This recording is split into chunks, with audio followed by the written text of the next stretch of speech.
Assalamualaikum warahmatullahi wabarakatuh. Waalaikumsalam warahmatullahi wabarakatuh. A'udzu billahi minasyaitonir rajim. Bismillahirrahmanirrahim. Alhamdulillahi rabbil alamin. Wa bihi nasta'inu ala umurid dunya waddin. Wassalatu wassalamu ala sayyidina wa maulana Muhammadin wa ala alihi wa ashabihi ajma'in, amma ba'd. Khawatir muhtaramin para alim, para ulama, para kiai, para sepuh, para tokoh masyarakat yang saya ta'zimi dan saya hormati, seluruh Dewan Asyatid, dan juga ada Pak Kepala Desa, Bapak siapa tadi dari aparatur pemerintah, semuanya tanpa terkecuali yang saya hormati, dan segenap Bapak Ibu wali santri semuanya yang semoga selalu dirahmati Allah Subhanahu wa ta'ala. Alhamdulillah, pertama saya harus muji syukur kehadirat Allah Subhanahu wa ta'ala, di mana malam ini diberi kesempatan untuk bisa bersilaturahim. Insya Allah saya kesini kedua kalinya. Salawat serta salam semoga selalu tercurah limpahkan kepada junjungan kita Nabi Abu Muhammad Sallallahu Alaihi Wasallam. Ini saya sebenarnya kesini itu mau melihat saja, malah dikasih apa ya? Semoga aja jenengan sabar dengerin. Mau dengerin apa enggak? Alhamdulillah. Pertama yang mungkin ingin saya sampaikan bahwa ini yang nampak di depan semuanya ini ibu-ibu, bapak-bapaknya minggir, jadi ini ngadep langsung ke ibu-ibu.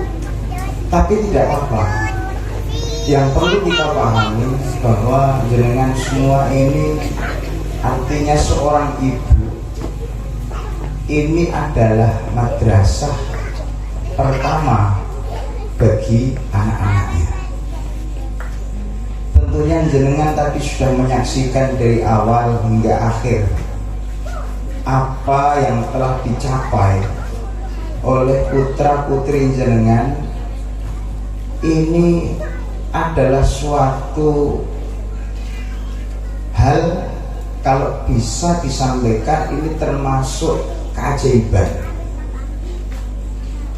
Saya yakin bahwa jenengan yang hadir, di antara yang hadir, baik bapak-bapak atau ibu-ibu, setidaknya dulu mungkin pernah mengenyam pendidikan pondok pesantren.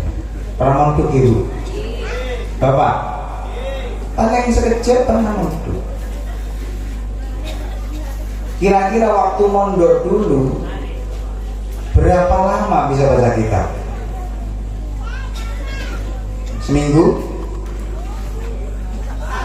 2 minggu? Setahun? 2 tahun? Belum tentu.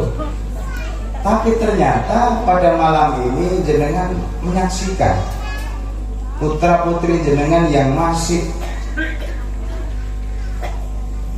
kini-kini ini, masih kecil-kecil ini, mereka ini sudah mampu mempelajari ilmu dasar. Ilmu dasar itu ilmu pokok. Ibarat orang membangun rumah, mereka ini sudah menguasai pondasinya ilmu. Bahwa ilmu nahwu ini disebut pondasinya ilmu. Kalau sejak kecil mereka ini sudah menguasai atau mempunyai pondasi, seandainya orang mau bangun rumah kok pondasinya sudah kuat, diteruskan. selesai, rumahnya kuat. Beda dengan rumah yang dibangun tanpa fondasi. Ada gempa bisa roboh, ada angin bisa roboh. Artinya dulu cerita awal kenapa metode Amsilati ini kok perlu diterapkan di desa-desa, khususnya anak-anak kecil. Dulu saya sempat berpikir, apalagi zaman sekarang ini zamannya sudah zaman modern, zamannya sudah zaman global. Anak kecil-kecil kita semuanya sudah paham semuanya dengan HP. Saya yakin jenengan semua yang pegang HP dari muda sampai tua, di HP-nya pasti ada TikTok-nya. Ada apa enggak? Enggak ketinggalan. Apa TikTok itu? Apa TikTok itu? TikTok itu blasteran antara itik sama entok. Kawin silang jadinya TikTok. Coba jalannya itik sama entok itu gimana? Begini ya, sama persis isinya. Ini kita tidak bisa menyalahkan itu, karena itu memang sudah zamannya, tidak bisa dihindari, dan itu pasti akan terjadi. Coba kita bayangkan, pada zaman sekarang sudah seperti itu minimnya pendidikan 5 tahun yang akan datang, 10 tahun yang akan datang, kira-kira apa perubahannya? Sehingga mereka putra-putri jenengan ini adalah sebuah bibit unggul. Mereka ini yang akan menjadi status keimanan jenengan semuanya. Contoh, saya sering menyampaikan, ada orang tua, dia ahli ibadah, sholat, ngaji, senang pengajian, rajin sholatnya, tapi ternyata punya anak tidak pernah dididik ngaji, tidak pernah dididik untuk sholat. Kemudian orang tuanya meninggal. Orang tuanya ahli ibadah, ahli ngaji, ahli sholat, meninggal. Kemudian punya anak tidak bisa ngaji, tidak bisa sholat. Kira-kira Islamnya jenengan putus apa terus? Putus. Hanya sampai di jenengan saja. Tapi kalau punya anak yang ngaji, dididik agama, ya sholat, maka mereka ini yang meneruskan sujudnya jenengan. Ketika putra-putri jenengan tetap mau ngaji, mau sholat, mau sujud, maka ini menjadi penyambung keimanan dari kedua orang tua. Ini pentingnya ngaji. Jadi mereka ini diumpamakan bibit-bibit yang unggul. Artinya jenengan ini sudah mempunyai suatu keistimewaan berupa punya anak yang dididik ilmu agama menjadi bibit yang unggul. Setelah ini hati-hati jenengan naruhnya. Bibitnya mau unggul sekalipun, tapi jenengan kok nanemnya di tanah yang tandus, tumbuh apa tidak? Tumbuh apa tidak? Tidak tumbuh. Artinya apa?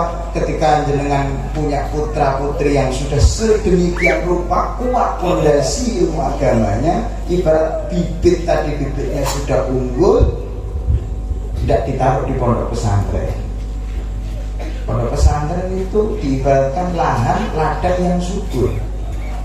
Kalau anaknya jangan menjadi bibit yang unggul kemudian ditanam di pesantren di tanah yang subur, insya Allah tumbuhnya itu juga menjadi pohon yang mampu menumbuhkan buah-buahan yang bisa dinikmati. Makanya di dalam Al-Quran ini disebutkan Bismillahirrahmanirrahim. Alam taro kaifa daraballahu masalan kalimatan thayyibatan kasyajaratin thayyibatin asluha sabitun wa far'uha fis sama.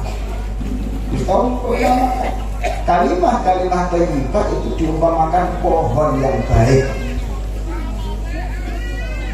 yang akarnya ini masuk ke dalam tanah yang subur, tumbuh, rancaknya tembus sampai langit. Ini menjadi perumpamaan bahwa mereka-mereka ini bagian dari kalimat-kalimat thayyibah. Kenapa? Karena yang dipelajari ini adalah ilmu agama Gusti Allah. Jadi kalau saya karena ini sudah kadung disuruh jago ya. Putra putri jenengan ini intinya garis bawahnya ini mereka ini sudah menjadi bibit-bibit yang unggul. Pasti, bukan insya Allah lagi. Masalah bisa tumbuh atau tidak itu nanti tergantung orang tuanya. Nanamnya di mana, naruhnya di mana. Kalau kita menjadi paham akan tentang kewajiban orang tua, maka kewajiban orang tua salah satu diantaranya adalah memuliakan anak-anaknya, memuliakan putra putrinya.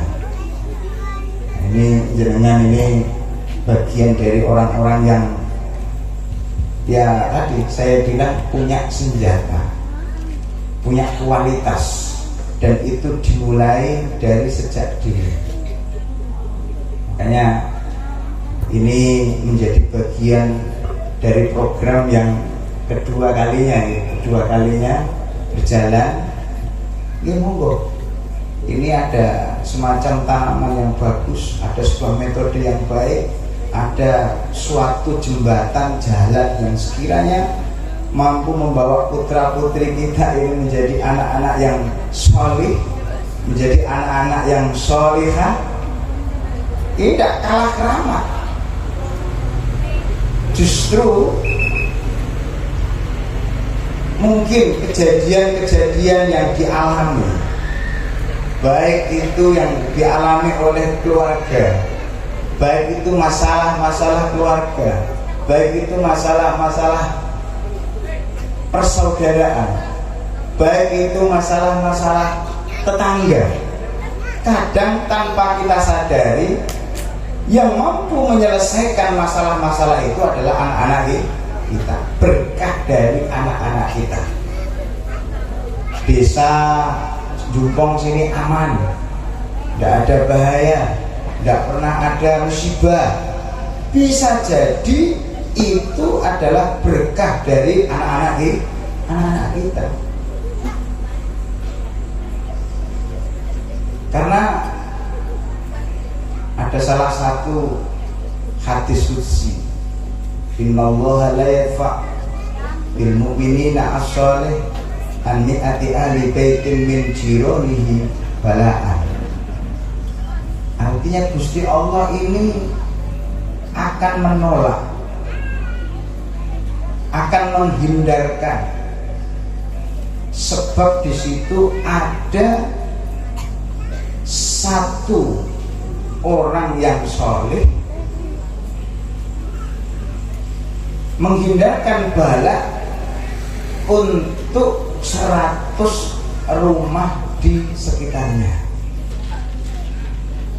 Jadi kalau di satu tempat, di satu desa itu ada satu orang mukmin yang soleh, maka orang mukmin soleh ini mampu menjadi tameng, mampu menjadi penangkal dari segala bala dari Gusti Allah, nggak nanggung-nanggung. Satu orang mampu menanggung, mampu menghindarkan bala 100 rumah di sekitarnya. Kalau satu rumah isinya 10 orang, berarti 10 kali 100 berapa? 1000 orang. Kalau jumlahnya anak-anak kecil semuanya ini wasoleh semuanya, tinggal ngalikan 1000 kali 30 berapa ini tadi? Berapa ini anak-anak ini? 26. Berarti kan ada 26.000 rumah di sekitar sini. Ini sekecamatan ini ditangkis sama anak-anak soleh. Ini salah satu kehebatannya orang-orang yang mendalami tentang ilmu agama. Makanya mumpung ini ada lembaga pendidikan, jenengan dukung, jenengan motivasi, jenengan support, jenengan hidupkan lembaga pendidikan.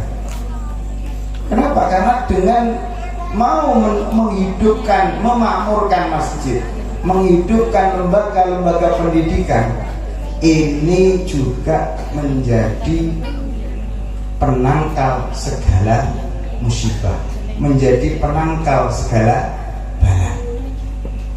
Karena dawuhnya Gusti Allah, inni la uhimmu bi ahlil ardi adaban. Dawuhnya Gusti Allah, inni la uhimmu bi ahlil ardi adaban.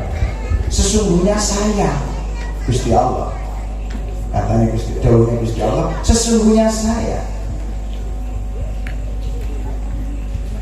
la uhimmu bi ahlil ardi adaban.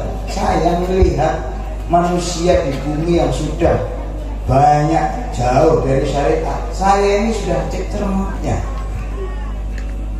pengen betul-betul saya turunkan azab kepada makhluk bumi itu, pengen saya hancurkan, pengen saya azab. Fa'idha nazartu, ketika Gusti Allah melihat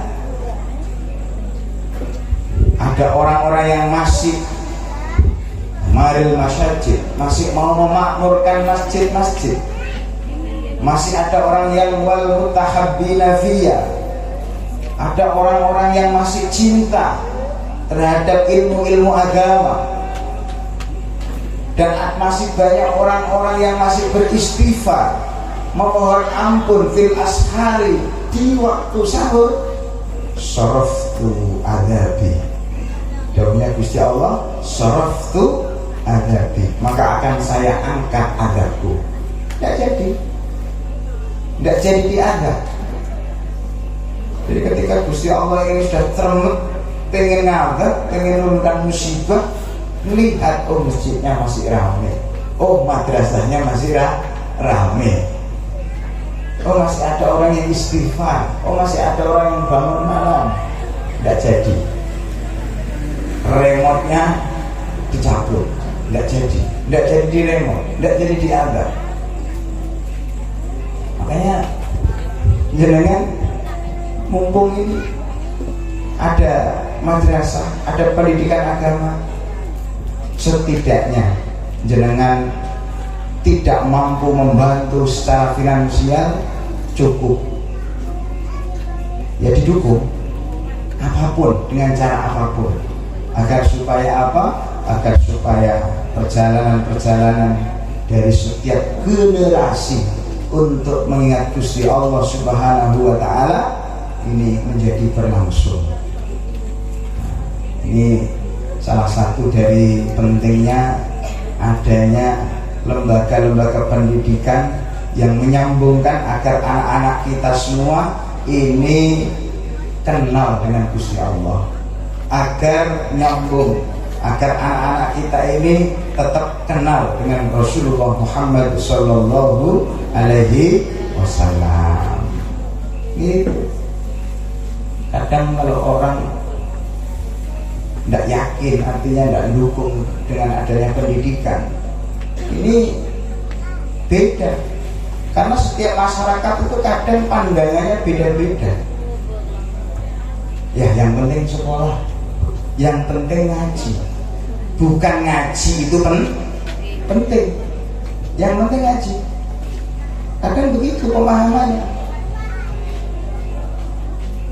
Kadang ketika sudah ngaji menjadi kebiasaan, biasa ngaji ya begitu. Kenapa? Karena orang yang tidak tahu pentingnya ilmu, orang yang tidak tahu pentingnya madrasah, orang yang menganggap remeh ilmu agama, kadang itu dikasih tahu itu tidak percaya, dikasih tahu itu tidak mampu memahami, akhirnya tidak paham. Orang kalau tidak paham tentang pentingnya ilmu agama, ya ada bahasa diibaratkan menceritakan harganya emas kepada penjual batu kali. Emas 1 gram sekarang 400-500 ribu. Kalau yang murni 99 karat itu harganya sekarang tembus 1.060.000. Kok cerita seperti itu ke tukang batu? Ya batu saya ini cuma 1 tak 800.000, nggak laku-laku. Begitu akhirnya. Itu karena tidak memahami konsep ilmu agama. Ya karena kalau kita ini gimana, saya ini orang desa, disuruh mikir pusing-pusing bab ilmu ya tidak mampu. Pikiran saya sekarang itu ya gimana yang bisa kerja, dapat uang, bisa makan tiap hari. Kalau emang yang ada di pikirannya jangan bab itu tidak apa, tidak perlu ruwet-ruwet mikir ilmu. Untuk jenengan tak kasih keringanan saja. Mikir apa? Yang apa ya? Mikir apa katanya? Kiai sudah. Yang penting anak saya ngaji. Padahal tadi saya nyampaikan ngaji itu penting, bukan yang penting ngaji. Karena mungkin yang ada di pikiran jenengan sudah penuh dengan kebutuhan kehidupan sehari-hari, sehingga tidak sempat mikir tentang pendidikan. Sudah ikut saja. Modalnya apa? Modalnya ini mantep. Mantep. Karena apa? Ilmu itu memang modalnya mantep. Orang pengen dapat ilmu ini memang modalnya mantep. Orang mantep itu ikut. Makanya di dalam Al-Quran ini ada cerita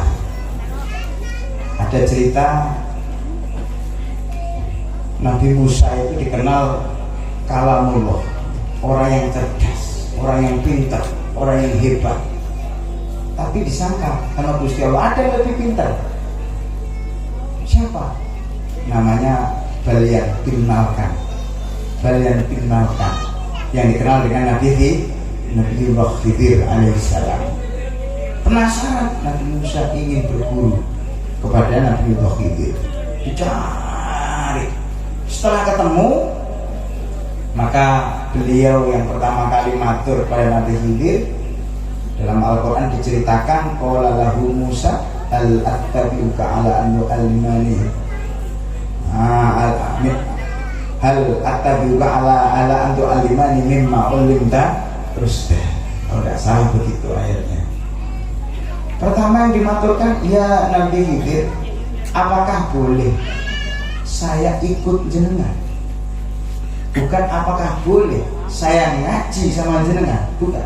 Tapi apakah boleh saya ikut jenengan? Ikut dulu.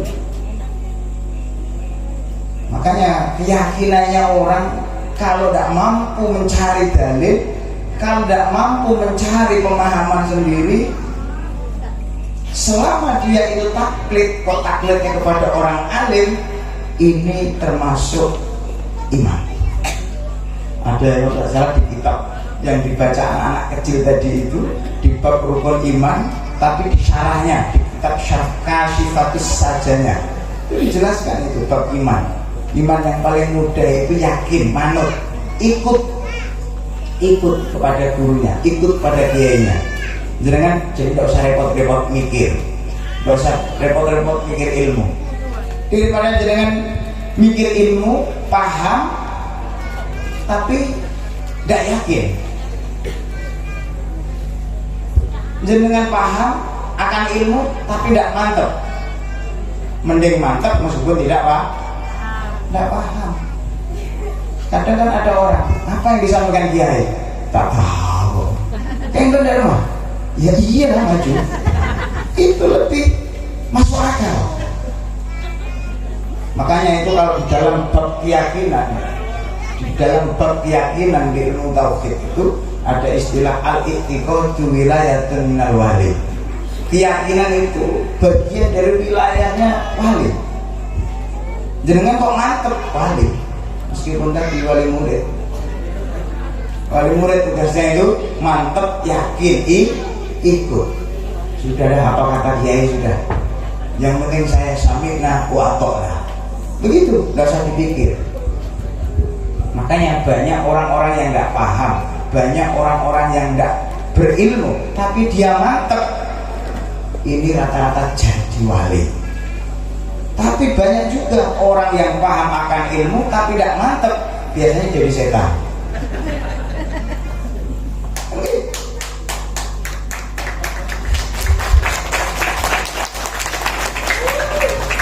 Ini bagian dari pendidikan. Dia paham, berilmu tapi tidak mantep. Jadi setan artinya apa? Ya tak kira-kira.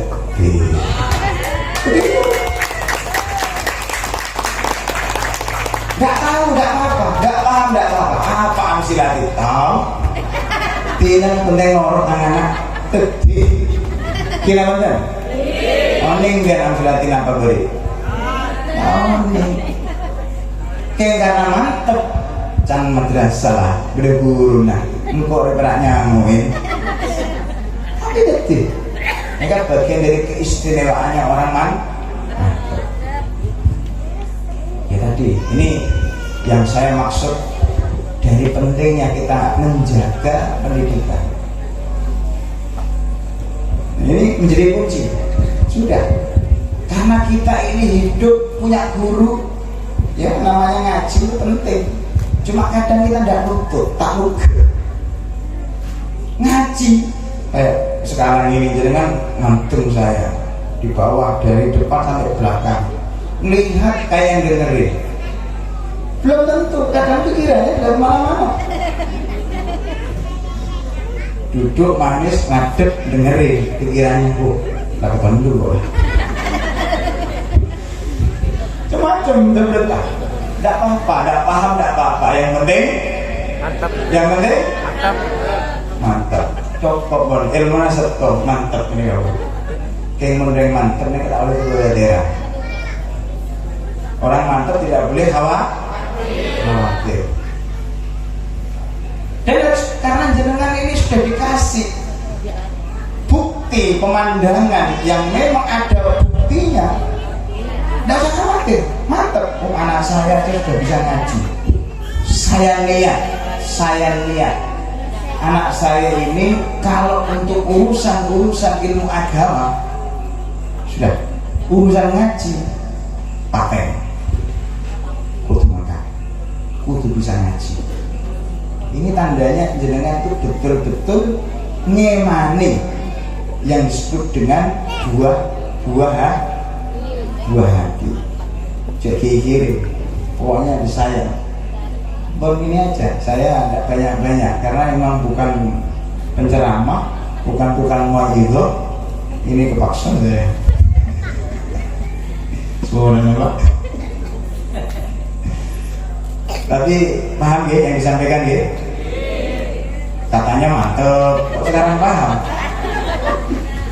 Paham apa mantep? Mantep. Sudah, saya tidak nyuruh jenengan untuk memahami apa yang saya sampaikan. Yang penting pulang-pulang mantep. Anak saya ngaji, dukung pondok, dukung madrasah, itu aja. Takutnya nanti kalau jenengan paham, kepinter, nyaingin gurunya. Beda iya tak? Sebenarnya seneka.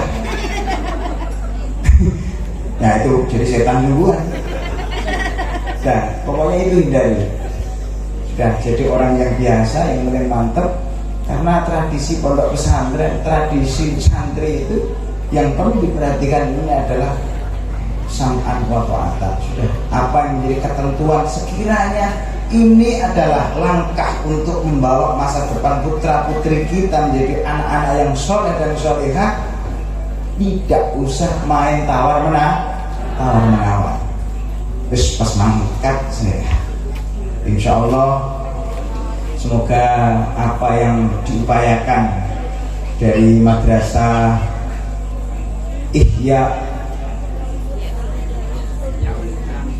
Ihyaul Islamiyah.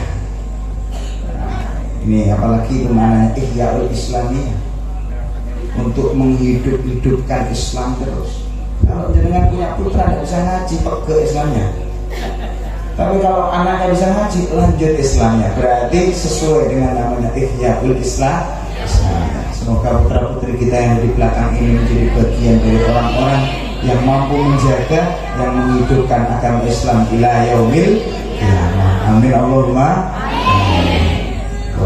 Ini cukup yang bisa saya sampaikan. Tidak bisa banyak, sedikit, yang penting dapat ilmu mantap tadi.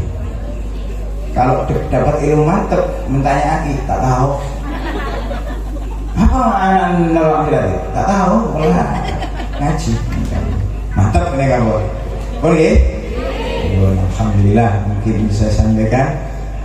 Kalau ada kekeliruan dalam hal penyampaian, tidak berkenan dalam hati, mohon maaf yang sebesar-besarnya. Tapi saya punya harapan, saya sendiri punya harapan. Saya itu sering dapat cerita,